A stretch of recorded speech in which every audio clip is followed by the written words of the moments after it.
So here's a Schlieren optics setup that I built for a little under $200, and unlike normal ones, this doesn't have a camera, so it projects directly on the wall. So it's like conventional Schlieren in many ways. Here's the telescope mirror. It's an 8-inch, 203 millimeter diameter mirror, and I've mounted that to a wood frame. So there's 2x2s. Nothing magic about the frame. Just comes down to here to an end where the lens and light source will mount. And then across the kitchen, on the pantry door, there's a piece of cardboard that will project the image onto.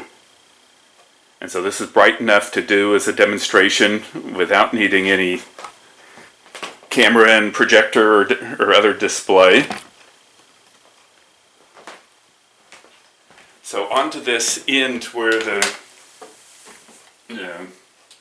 camera and light source would mount, instead of a normal point light source and razor edge, here I have a light source. You can use any bright focused LED flashlight.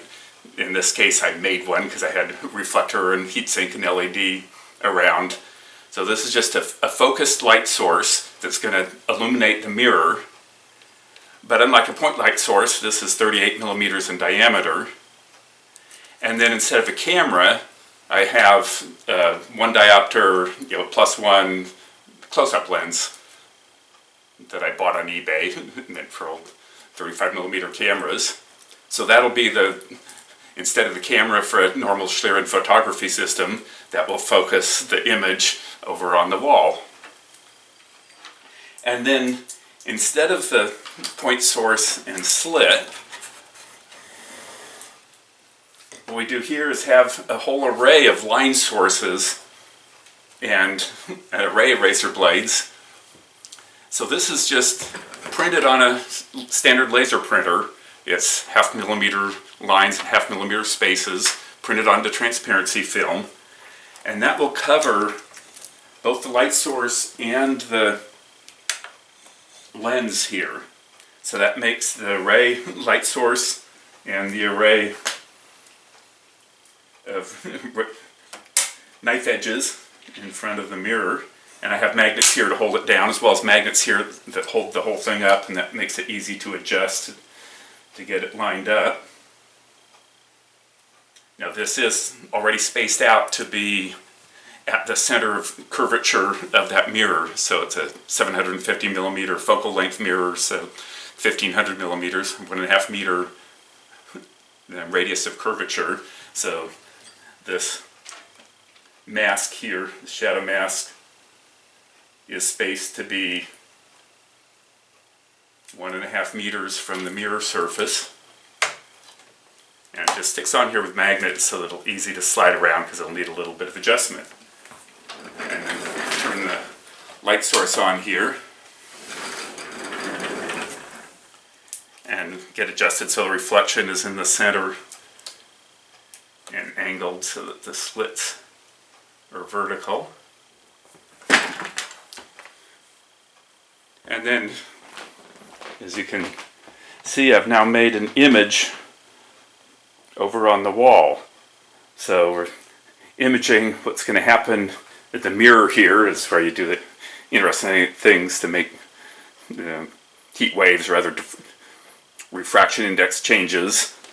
And it's imaged through that lens that acts like the camera onto the spot on the wall here. And so I'll zoom into that spot, and then we can do some things down at this end. See, if I just put my hand here, you can see some heat waves coming off of my hand. If I open the garage door and shut it, that makes a lot of cold air come in across the image. And then we can do other typical things. Here's a lighter. If you just, without lighting it, if I just let some of the butane out, you can see the butane. Now you'll notice the image is upside down, so heavy things that are falling here will be rising in the image. That's just because this is a simple camera with a single lens, and so it inverts the image. So if I get something cold out of the fridge or freezer, I'll grab a little container here. If I hold this at the top of the mirror, that'll be at the bottom on the image, and you can see the cold air falling down off of it. It's just a little bottle that I got out of the freezer. So it looks like it's rising in the image, but it's falling in the real life, however you want to say that. And then another thing I find interesting is you can pour heavy gases like carbon dioxide. So here's a container. So this is just, it's a clear container, it doesn't look all that clear in the image. And then I have a pitcher here that I've used acid and baking soda to make carbon dioxide. So you can see the edge of the pitcher coming in there. And I can pour the carbon dioxide into this container. And you can see some of it spilling over the edges.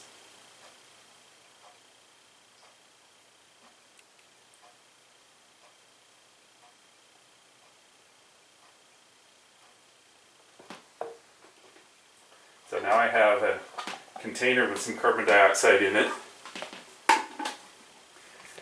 And then we can use that to put out a candle as another standard thing. The candle is probably the easiest thing. It makes the strongest signal. So I'll move the container out of the way. That didn't quite like the first time. Try that again. There we go. So there's a candle, and that makes a stream of quite hot air, which I put my hand in the way and block it for a while until my hand gets too hot. But then it makes it a little easier if I put the candle in the bottom of a container here. You can see it's still burning nicely. You can't actually see the candle flame because the candle flame isn't focused on the camera lens here. The light source is, and so it's much brighter to the lens than the candle flame. So the candle's burning, but you can't see the flame at all. But I can pour carbon dioxide on it. So here's a little container that I'd filled with carbon dioxide.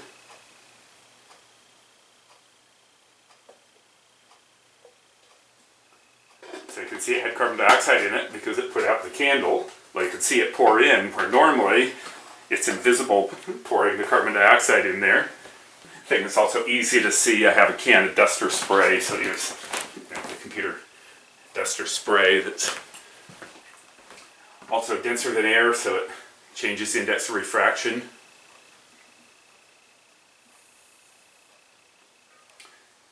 And then finally a hairdryer. Hairdryer is actually quite interesting to look at, I think.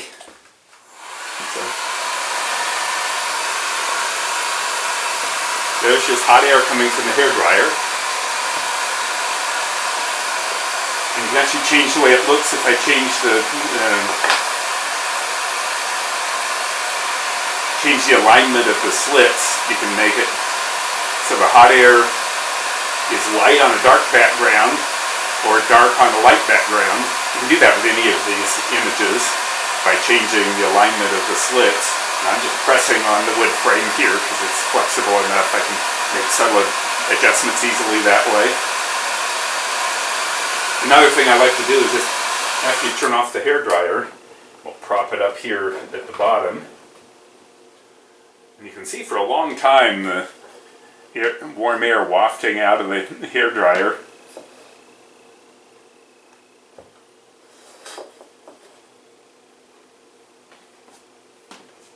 And that's just because the heating element inside the hairdryer is still warm, and so there's little bits of warm air coming out.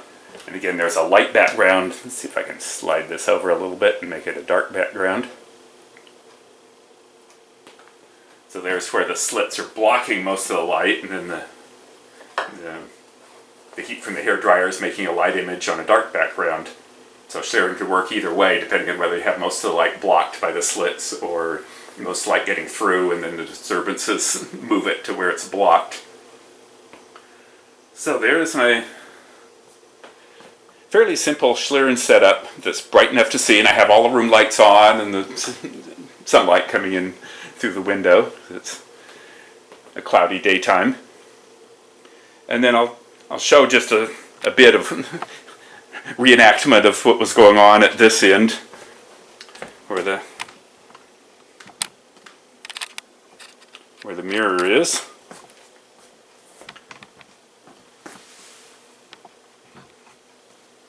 Since I don't have two cameras, I couldn't be filming that at the same time, but you can see the hair dryer that I'd propped under here. I just was running it there next to the mirror. I can move it around different angles.